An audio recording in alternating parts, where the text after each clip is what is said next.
Hi, Marilyn O'Hearn here with Weekly Wisdom today, talking about how is your direct communication? Is it too hot or too cold? And offering two keys to ensuring it's just right, including culturally. So I'm here with my grand dog. I tried to get him on camera. That didn't work. And you know, Trek understands direct communication, like sit, stay. May or may not do it, but he understands that he's been taught those commands. But how do you know that your communication with people is just right? You know, with a dog, the communication has to be firm. It can't be too soft. And how hot or cold, firm or soft does your direct communication need to be? So take a lesson from Goldilocks. You remember Goldilocks, and the porridge was too hot, too cold, or just right. And so when our communication is too hot, we're at risk of losing clients in business. And when it is too cold, the same can be true.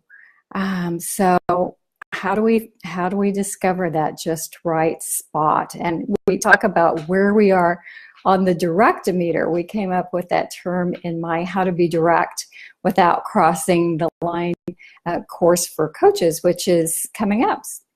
And one of my coaches almost lost my business. I found myself squirming in my chair, feeling impatient, and watching the time and the minutes tick away. And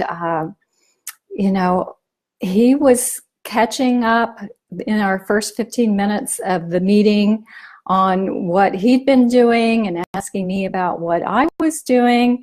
And that was too cold for me.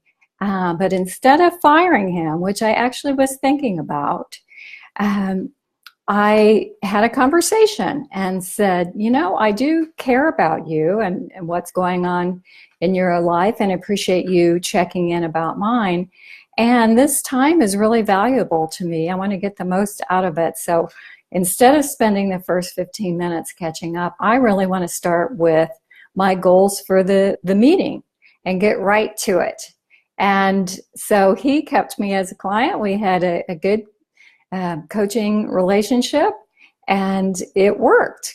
So that was how I got to the just right spot with him, even though we were at different ends of the direct-o-meter culturally. He was more the laid back, not all West Coast people, I understand, are like this, but that's where he was, and I was more on the direct end. So another thing that I learned from working with Korean mentees and students and with a Japanese client is, observing them. And in the beginning, if I had started with goals right away in a coaching session, that could be considered rude or offensive. It takes time to build the relationship, and they have formal greetings at the beginning of a meeting. And so by being too direct, then you could be losing business with people who are less direct culturally. And that's not just in Asia, that can be in the US. Also, different segments of our population are taught to communicate differently, and that can include Native Americans and sometimes women, sometimes Hispanics. So just be aware of and learn about how your clients like to communicate and where they are culturally on that direct meter scale where you are, and then what is going to be the best for the two of you as you interact, or the group, or the stakeholders. And I know in a team that can be complicated, global teams. And it's not just even by region. We know we have multiple cultural identities. And so it could be regional, and it could be, again, gender, as I mentioned. Some women have been watched role models and learned not to speak up that much. We had a vlog on that a few weeks ago, not speaking up enough. And it can be, how much they've been exposed to different cultures, generation. It all makes a difference. So how do you find out where your clients, your customers are on that direct communication scale? You can just ask. And one thing I also like to do, so because I don't want to be fired, like I almost fired my coach, is to say, we're not exactly the same culturally, and I would never want to do anything to offend you, but if I unintentionally cross that line, how would you let me know?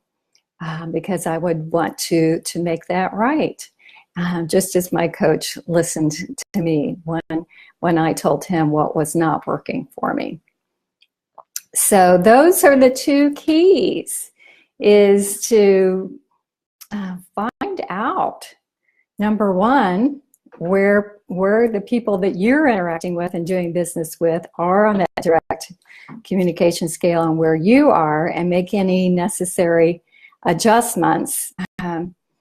And then also this, the saving grace, number two, is having something in place where if the line is crossed, think about Starbucks, then you've got some plan in place. And it's important to ask. So I had a Japanese client who, when we first started working together, I said, do you want me to show up fully direct like I normally am, my Western self, or should I adjust my communication? They said, oh no, please. Our leaders are working globally, and they need to have the experience of working with direct communicators.